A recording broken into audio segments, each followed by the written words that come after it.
Yo,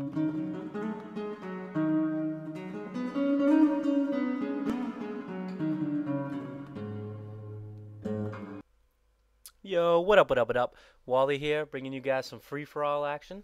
And a couple of you guys have asked me to mix things up, and I'm definitely working on it. I played today, and I got potentially, I guess, like maybe six domination games or something like that stocked on my hard drive. So I'm definitely gonna be bringing you guys those. And there's something I really wanted to talk about you guys, like real quick, pretty much about domination and just objective gameplay in general. Um, when it comes to team-based games, for me, it's real simple. Or like not team-based, but kill-based games is real simple. Good KDs is what's matter. A high um, KD ratio is really what's important, and it's really simple. But when it comes to objective-based games, KD really isn't that important, and there's a lot of other factors that go into how good the game is. So, I've been thinking of basically what I'm gonna decide to do and what my standards are gonna be for domination games, and I think it's gonna vary based on pretty much whether I'm playing the game alone, how much I tend to the objective, and things like that. So, I mean, there's a game that I have on my hard drive right now that it's kind of in question, but I enjoyed the game, so I'm pretty sure I'm gonna put it up. It's like a 40-6 domination. I was playing by myself. I capped B a couple of times and really made sure that we held it. And I feel like I did a good job ensuring that we won the game. And I think that's kind of ultimately the point of watching these games is showing you guys how to win and how to be successful and also having a good time. So, I mean, I think with domination games, you're going to see a little bit different. I mean, I won't put up bad KD games probably, because I don't think that'd be exciting to watch. But I will, I'll be a little more lenient based on, how I'm really playing. So, yeah, I just wanted to run that by you guys real quick so you would kind of have an understand. Let me know what you think, because I think honestly, when I see domination games, for instance, like some of my favorite games had been a Wings of Redemption, like little live session that he did, and he was just playing the objective like a beast, and his scores were not that impressive. Like, I mean, they weren't bad scores by any means, but they were. It's just how intelligent he was about playing the objective and how much of a team player he was, and I love to watch it. So, I'm going to bring up stuff like that too. So, you're going to see a variety. I mean, I do have a couple Kill Horror games on there as well.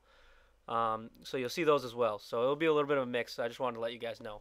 Anyways, today our game changer is a little bit more of a technological advancement than it is necessarily so much of the game. But, anyways, I'll explain it. So, before I had Legend of Zelda, I had the Super Nintendo and I had been dying to get an N64, and I begged Santa Claus at the time, to bring me an N64. So I got up on Christmas Day and I was all excited, and I went downstairs, and unfortunately, I didn't get it. So I was a little bummed, but I got a lot of other things, and like I said, I was a hyperactive kid, so my mind was kind of off it, and I was just off doing whatever. But we lived at Pittsburgh at the time, and most of my family lived in Massachusetts. So we went to see them later in the day. We took the drive and we stayed there for a couple days, and we do presents there as well. So my grandfather handed me a big box, and I opened it with a lot of excitement and absolutely freaked when I found out it was an N64. So eventually we headed back home to my place, and we got back kind of late, and I remember begging my parents, asking them, please, please let me play. I really want to try it out. So me and my dad, we, went through the process of hooking up the N64. And for you guys that are a little bit younger, you might not know, hooking up like gaming systems back then was not not like a simple thing. There wasn't just like an AV cable that you plugged in. Like I had an old TV that had like adapters, so we had to like connect it from an adapter to another adapter, and then like plug it in and make sure it worked. And it was a huge pain in the ass. But anyways, we were finally able to actually get it hooked up. And I remember plugging it in, and the first thing I threw in was Super Mario 64. And I remember just turning it on and absolutely just being blown away. I mean, that was the first time I've ever seen like video games in 3D, and like I said, my breath was just taken away. I didn't even know what to do. I was pretty much just sitting there like watching my guy run around in circles and circles, and thought it was like the most amazing thing.